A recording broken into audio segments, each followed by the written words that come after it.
doing? Good, good, good. Y'all go ahead and take a seat. Go ahead and take a seat. I ain't got that much time. All right, so I want to show y'all something. Can I share something cool with you all? Yo, last year, my team and I, we won a International Design Award for the best quick service restaurant. And it's here, it's this little restaurant right here. It's a 2-story Chick-fil-A. I don't know if y'all can see that right there. And man, it was just an amazing accomplishment. Something about it is we integrated this internal conveyor system that transports the food from the upstairs down to the stairs. And then what happens is that you have 4 lanes of drive-through that go right under it. And so, man, this was an absolute accomplishment, but there's something interesting about all of this. We utilize this X-bracing system in order to do it, but that is not what I'm here to talk about to you today. I want to talk about you an internal structure. Because for me, there was a time in my life where my personal life was falling apart, and so I have a question for you. What do you do when your life begins to crumble? What do you do when the life that you've been building, the plans, the dreams, the visions, the goals, the relationships, your health even, begin to fall apart? I wish this was a rhetorical question, but for me, this was one that I needed an answer to, because a few years ago, I walked through a divorce, and man, I would love to tell you that it was peaches and roses, which is what I signed up for when I walked across that altar, but man, those past few years of my marriage was filled with anxiety. It was filled with uncertainty. And it wasn't because that there was abuse going on. There was no infidelity. There was no contentious conflict. But my ex-wife asked me for a divorce multiple times in the span of a couple years because she wasn't sure she wanted to be married anymore. Honest struggle, and I get it, but I can't deny the scars that it left me with. And so all those times, but none were more memorable than the first and the last, man. And Jeremy, man, I remember the first time she asked me, bro, felt like a dream, or should I say, a nightmare. Because I had no idea what to do, because my parents, they've been married for over 40 years, and so I had no framework of how to navigate this. But one thing I did know is that I had to go to work. Man, I woke up that next morning, I went into my manager's office, and I told him, I said, hey, sir, I don't know what I'm about to do right now, but I'm getting ready to walk through the divorce, and I don't know what's next. And it was the way that he responded that really stuck with me. He said simply, man, bro, I'm sorry you're going through this, but 2 questions for you. First, how are you? And what can I do to support you? And that meant a lot. A couple weeks later, my wife, she changed her mind, and we reconciled. But then this started this back and forth, and to that final time. And when that final time came, we were in a new city. I was in a new job, less than a year in, working on that building for the great Chick-fil-A, which is a family brand, but mine had fallen apart. And then, so I arranged a meeting with my executive director and my new manager. And my manager, she looked at me in the eyes and she said, if you ever need to step out of a meeting because you need to go handle some business, or just because you need a moment, go do it. You don't have to tell me anything, and let me know, and I'll take care of the rest. And I thought to myself, dang, hold on, that's all I had to do to get out of these meetings? Yo, just go through a divorce. You should have told me that in the onboarding, man. Not only that, bro, Derek, my executive director, she said, hey, I still got a little bit of South Side of Chicago with me, so if we need to ride, bro, just let me know. I mean, I think she was joking, but here's the thing I want to point out. These are different organizations. These are different leaders, but their response was the same. In these moments, there was no grandiose, hey, let me do this, or there was no over-explaining, there was no unsolicited advice, but the thing that they did was they offered me their support through their care.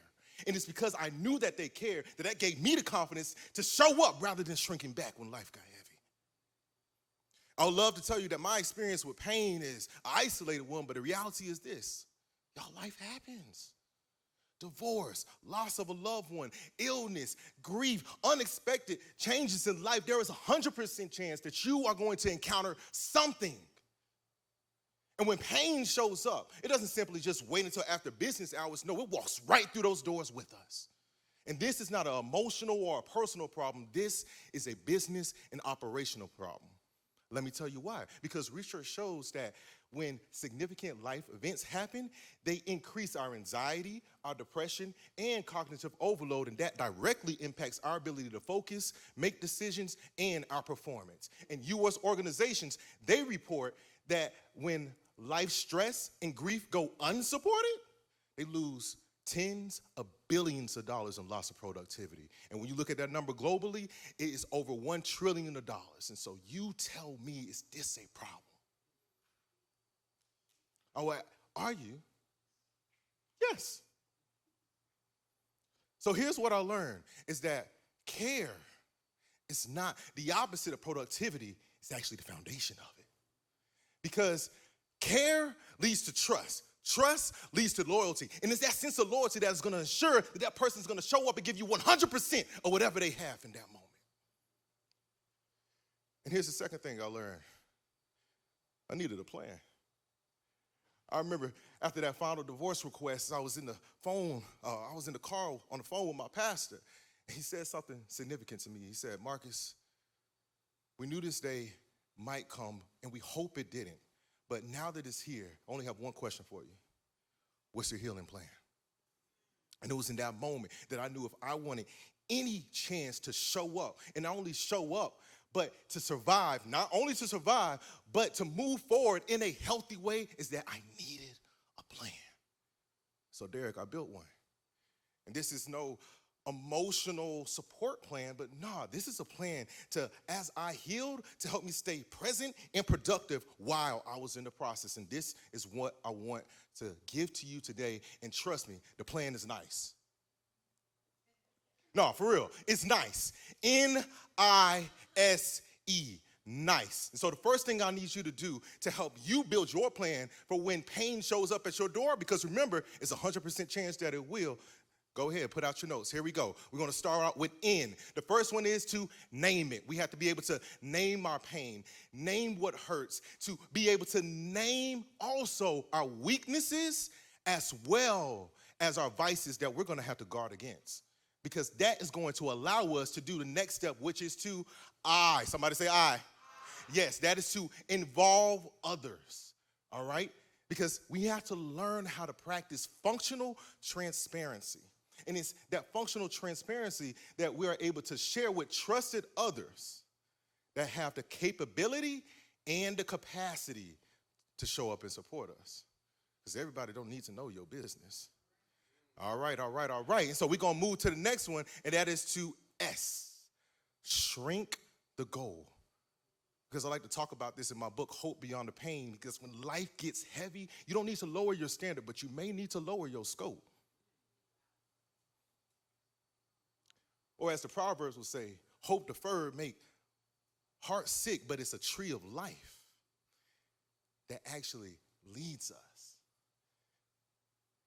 And so as we move forward from that, my last one is to E, engage your resources. For instance, for me, I utilize my EAP benefits to be able to get legal support. I utilize my health benefits to get my therapy. I also utilize my PTO when I needed a moment just to reset and rest. And so when you put all this together, the N, the I, the S, and the E, this is what allows for us to have the opportunity to not only to survive, but to thrive and move forward in life with a healthy way. Oh, man, I love this because I need you to know that you can do this. No, I said I need you to know that you can do this. And it's through that, making that intentional choice to write that plan and say, hey, I am not going to be left here within my brokenness, that you are going to be able to not only survive, but thrive, because I know that we got a people that like to rise to the occasion. And I'm here to say that you can do that too. And if you hear nothing else, I need you to know this thing right here is that you have the ability to feel pain and keep on going. Do you? I don't know, do you? So I need you to stand to your feet. I need you to say that I can keep on going. Now, I don't think you believe me. Say, I can keep on going. No, I need you to say with me. Say, I can. Keep on going. Because there's truly hope beyond your pain. Thank you. That's my time. I'm your favorite rapper's favorite rapper. Give it up for MC Crawford. MC Crawford.